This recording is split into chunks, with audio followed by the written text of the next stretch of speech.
Yung kapitbahay natin. Yung kapitbahay nating aso. Yung mag-asawa. Yung mag-asawa, Tiyo. Alam mo ba, nagkahiwalay na. Nagkahiwalay na sila. Ayaw maniwala. Nagkahiwalay na.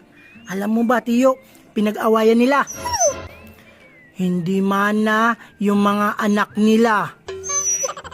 Sa lalaki. Hindi mana. Alam mo ba, Tiyo, yung mga lalaking anak, walang mga betlog. Oo, walang mga betlog. Iwan ko kung kanino nagmana yun.